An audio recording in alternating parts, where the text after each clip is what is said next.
একজন সিকিউরিটি বৃদ্ধ লোক অফিসের গেটের বাহিরে বসে খাবার খাচ্ছিলেন। তখন অফিসের কর্মচারী দুজন স্বামী স্ত্রী অফিসে আসলেন।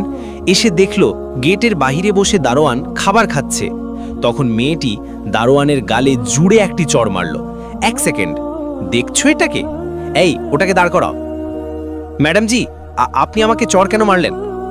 চড় কেন মারলাম? আগে আমাকে এটা বলো, তোমার এখানে কাজ কি, ডিউটি করার নাকি খাবার খাওয়ার? ও ম্যাডাম জি, সকালে খাবার খেয়ে আসিনি, তাই ভুক লেগেছিল। তাই ভুক লেগেছিল তোমার? হ্যাঁ। শেখ, এই খাবারই তো খাচ্ছিল। এত ছোট্ট কথার জন্য তুমি এদের উপর হাত তুলে দিলে আর এদের সব খাবার নিচে ফেলে দিলে। মিশন, তুমি এই ধরনের লোকদের জানো না। এদের রোজকার কাজই এটা। কাজকর্ম কিছুই করে না, শুধু সকাল সকাল খাবার খেতে বসে যায়।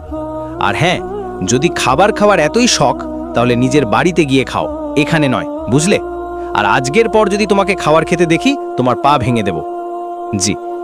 এরপর ওই অফিসের ম্যানেজার নেহা শর্মা প্রবেশ করলেন। প্রবেশ করে বললেন, কি হয়েছে তোমার? এখন ওঠো, এটা আর কাজে লাগাও। আপনি কে, আর এই খাবারটা কিভাবে পড়ে গেল আপনার? নমস্তে ম্যাডাম।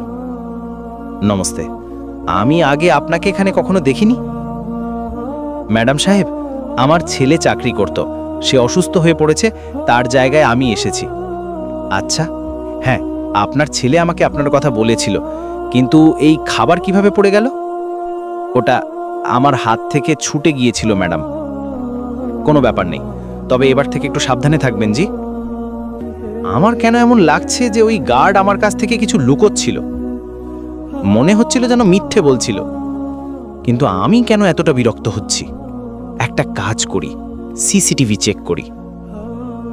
আচ্ছা, তাহলে এই ব্যাপার। হ্যাঁ, কেশব, শিখাকে ভেতরে পাঠাও। Ma'am, come in. হ্যাঁ, কামিন। হ্যাঁ ম্যাম, আপনি আমাকে ডেকেছিলেন? হ্যাঁ শিখা, আমি তোমাকে ডেকেছি। ফাইল কমপ্লিট হয়ে গেছে তোমার? জি ম্যাম, ফাইল তো কমপ্লিট হয়ে গেছে। ঠিক আছে, আমি নিয়ে আসছি। ম্যাম সাহেব, এই গাড়ির চাবি। শিখা, এটা কি করলে তুমি? আরে তুমি এদের চড় কেন মারলে? ম্যাম, আপনি দেখেননি এ বিনা অনুমতিতে ভেতরে চলে আসছিল? আরে আজ পর্যন্ত আমরা কখনো বিনা অনুমতিতে ভেতরে আসিনি, তো এই 2 পয়সার সিকিউরিটি গার্ডের এত সাহস কি করে হলো এভাবে আসার? আরে তাই বলে চড় মারার কি দরকার ছিল? ম্যাম, ভুলটা এ করেছে, আর আপনি আমাকে কেন শোনাচ্ছেন? ওকে বলুন না।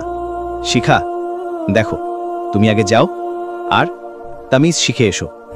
ম্যাম, এ ভুল করেছে আর আপনি সমস্ত রাগ আমার উপর ঝাড়ছেন? আমার জায়গায় যে কেউ থাকতো সেও এমনই করতো। তোমার কি ভুল এটা তুমি আমাকে জিজ্ঞেস করছো? ঠিক আছে, আমি তোমাকে বলছি। আজ সকালে তুমি এদের সঙ্গে কি করেছিলে আমি সিসিটিভিতে সব দেখে ফেলেছি। আরে এ শুধু খাবার খাচ্ছিল আর তুমি ওকে চড় মেরেছিলে। কেন মারলে তুমি? দেখুন ম্যাম, প্রথম কথা, এতে আমার কোনো ভুল নেই। যদি আমার জায়গায় আপনিও থাকতেন তাহলে আপনিও চড় মারতেন ওকে। আরে ডিউটির সময় ও খাবার খাচ্ছিল, তাতে রাগ হবে না? তাই আমি চড় মেরে দিয়েছি। আরে খাবার খাচ্ছিল তো কি হয়েছে? এই কথাটা তুমি ওকে ভালোবাসা দিয়ে তো বোঝাতে পারতে। মারার কি দরকার ছিল? দেখুন, আমি যা ঠিক মনে করেছি তাই করেছি, আর আমি জানি আমার কোনো ভুল নেই। দেখো শিখা, তুমি খুব বড় ভুল করেছ। আরে এক তো তুমি ওকে চড় মেরেছ, তার উপর ওর খাবারও ফেলে দিয়েছ। আরে অন্যের অপমান কে করে?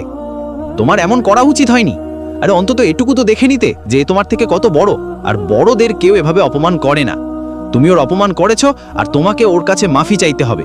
আরে মানুষ কিসের জন্য কামায়? 2 বেলা রুটির জন্য, আর সেই অন্যের তুমি এমন অপমান করলে?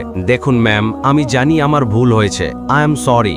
দেখো শিখা, তুমি ভুল করেছো, তাই মাফি আমার কাছে নয়, ওর কাছে চাও। কিন্তু ম্যাম, আমি ওর কাছে মাফি চাইবো?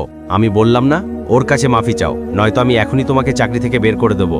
না না ম্যাম, দয়া করে এমন করবেন না, আমি মাফি চাইছি, আই এম সরি। কোনো ব্যাপার নেই বোন সাহেব, কিন্তু হ্যাঁ শিখা, এটা আমি তোমাকে শেষবারের মতো সতর্ক করছি। এবার তুমি এই ভুলটা করে ফেলেছো, কিন্তু আবার যেন এমন ব্যবহার কারোর সঙ্গে না হয়, নয়তো আমি একবারও ভাববো না আর তোমাকে এখান থেকে বের করে দেব। না ম্যাম, এমন পরিস্থিতি আসবেই না, আই প্রমিস, আমি আর কখনো এমন করব না। ঠিক আছে, এখন তুমি যাও আর কাজ করো। আর দেখুন, শিখার তরফ থেকে আমি আপনার কাছে মাফি চাইছি। যদি সম্ভব হয় আপনি ওকে মাফ করে দিন। ওর মন খারাপ নয়, শুধু ওর রাগ হয়ে যায়। কিন্তু হ্যাঁ, আপনার ছেলের জায়গায় এখানে কাজ করার দরকার নেই। আমি জানি আপনার ছেলে অসুস্থ আর আপনি তার জায়গায় এখানে কাজ করছেন, কিন্তু দেখুন, আপনার এখানে আসার দরকার নেই। আপনি বাড়ি যান আর আপনার ছেলের দেখাশোনা করুন। আর তার বেতনের ব্যাপারটা আমি তার অ্যাকাউন্টে ট্রান্সফার করে দেব। আপনি চিন্তা করবেন না, আপনি শুধু বাড়ি যান আর আপনার ছেলের দেখাশোনা করুন। ম্যাম, আপনাকে অনেক অনেক ধন্যবাদ, অনেক বড় উপকার করলেন ম্যাম সাহেব। আর এই কথাটাই আমি আপনাদের সবাইকে বলবো যে প্রত্যেকের সম্মান করা উচিত, সে আমাদের থেকে ছোট হোক বা আমাদের থেকে বড় হোক, কারণ সম্মান সবারই থাকে। ভিডিওটা আপনার কেমন লাগলো কমেন্টে অবশ্যই জানাবেন, আর বেশি বেশি শেয়ার করবেন, আর আমাদের চ্যানেলটি সাবস্ক্রাইব করবেন। ধন্যবাদ সবাইকে।